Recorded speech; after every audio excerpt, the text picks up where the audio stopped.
The Chelsea board is very wicked. You guys are very wicked. You decided to sack Liam Rossignol, and have you asked yourself how he is going to feed his family? How is he going to take care of his beautiful and handsome children? How is he going to buy a gift for his adorable wife? Have you guys thought of it?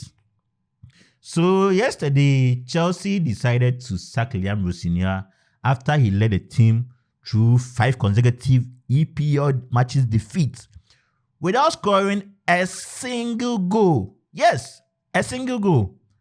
The last time such a performance or result happened was way back in 1912. I'm not sure there is anyone alive who was born around that time, because that's over 100 years ago. And if you don't know, that was when the Titanic sank, 1912 years. So it's quite been a long time. Chelsea went 5 games without scoring a goal in the EPL.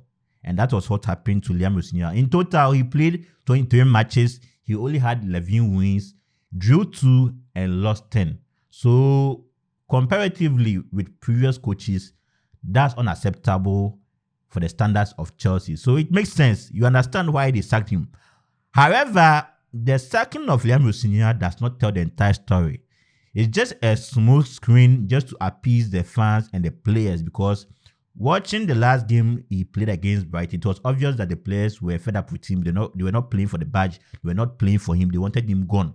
And the fans too were booing him. The true problem at Chelsea, if we are all being honest with ourselves, is the management and the new ownership model. We are all aware that after Abramovich left, Bluco and then Todd Boehly bought Chelsea.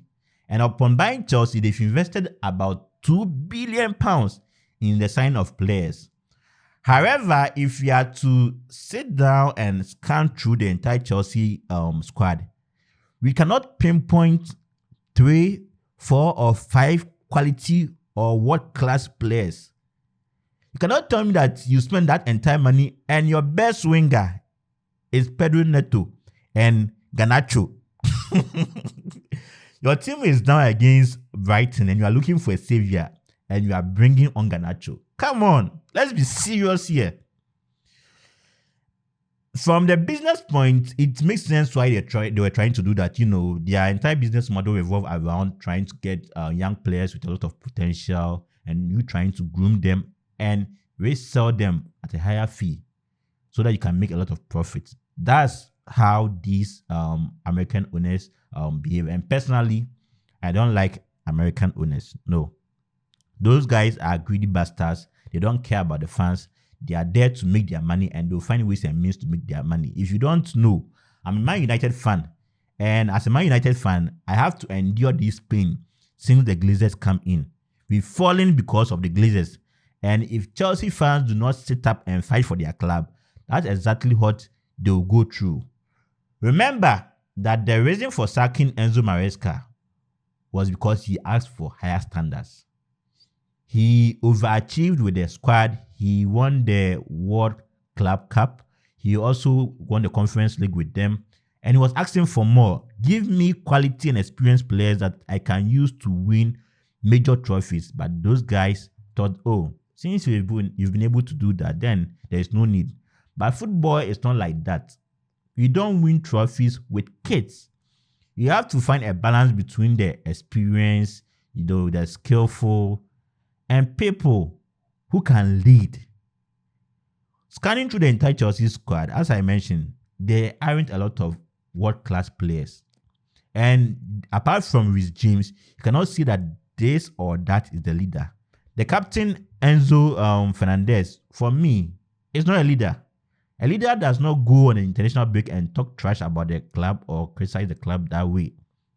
He should be able to encourage the boys on the field when things are going bad, but you don't see these qualities in them. And I think Chelsea must correct that going forward.